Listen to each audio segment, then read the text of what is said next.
सभी मतदाताओं का आभार व्यक्त करता हूं कि इसमें जिस प्रकार से उन्होंने बढ़ चढ़कर भाग लिया है इस बार के चुनाव में, वो पार्टी से ऊपर उठकर व्यक्ति विशेष को देखकर लोगों ने इस बार चुनाव में अपना मत का प्रयोग किया है। और मुझे लगता है कि व्यक्ति विशेष के जो मेरे पास आकलन भी आ रहे हैं, हर वैली से आ रहे हैं, मुझे लगता है कि इस बार वो बहुत पॉजिटिव जो मुझे लग रहा है कि इस बार चुनाव के जो 8 तारीख को परिणाम निकलेंगे वो अपने आप में हैरान करने वाले चुनाव होंगे। बाकी आप इस बार जब मैं लोगों के बीच में गया तो लोगों ने पार्टी ना देख के व्यक्तियों से ही कई प्रकार के प्रश्न किए। उसमें सबसे बड़ा प्रश्न जो उभर कर यहाँ आया कि कुल्लू विधानसभा क्षेत्र कुल्लू मनाली के नाम से जाना जाता है, परंतु यहाँ पर पर्यटन की दृष्टि से किसी ने भी कोई बड़ा अच्छा काम नहीं किया। हालांकि मणिकर्ण घाटी में लोग जा रहे हैं, परंतु सबसे बड़ी जो समस्या यहाँ पर लोगों ने बयान की कि सड़कों को लेकर कई सड़कें नहीं हैं, अगर सड़कें हैं तो तंग हैं, सड़कें बनी भी हैं तो कच्ची हैं। इसको लेकर लोगों ने सीधा सीधा मुझे कहा कि जब भी आप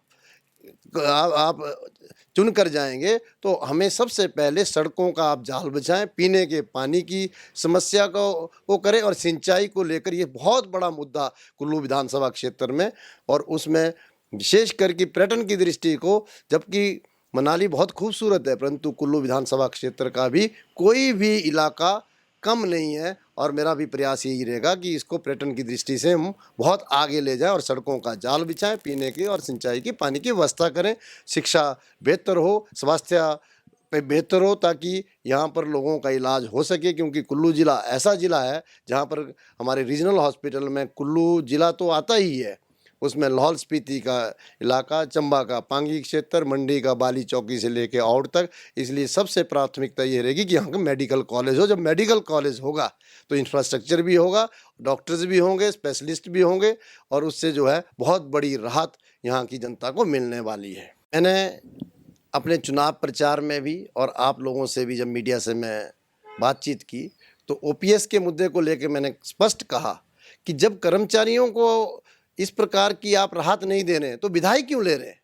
विधायक का भी बंद होना। और मैंने स्पष्ट तौर पर कहा कि मैं जब तक ओपीएस लागू नहीं होगा मैं भी उनकी तर्ज पर कभी भी इस प्रकार का सरकारी वो नहीं लूँगा। दूसरी बात 4 लेन को लेकर भी यहाँ थी, और तीसरी बात भूमिहीन लोगों को लेकर भी थी, बेरोजगारी को लेकर जो चर्चा मेरे युवाओं से होती थी तो उन्होंने कहा कि जो आपका विज़न है कि पर्यटन की दृष्टि से इसको उभारेंगे तो हमें नौकरी की आवश्यकता कम पड़ेगी, हम अपने ही घर में बैठकर हम अपना रोजगार करेंगे। और उनका बड़ा विशेष आग्रह था, सबका एक ही था कि आप इसको पर्यटन की दृष्टि से, जो सड़कों की बात आप कर रहे हैं, पानी की बात कर रहे हैं, ताकि यहाँ पर टूरिज्म आए तो अपने आप हमारी जो रोजगार है वो हमें उपलब्ध होंगे। तो जो लगा, जो व्यक्तियों को लेकर लोगों ने मन बनाया है मत देने का, वो इतना भिन्न था कि मैं सच बताऊं कि जो लोग मतदान बम्पर वोटिंग हुई है उसमें उन्होंने इसको ही विशेष तौर पर ध्यान रखते हो कि व्यक्ति विशेष प्लस रोजगार की दृष्टि से पर्यटन को बढ़ावा देने के लिए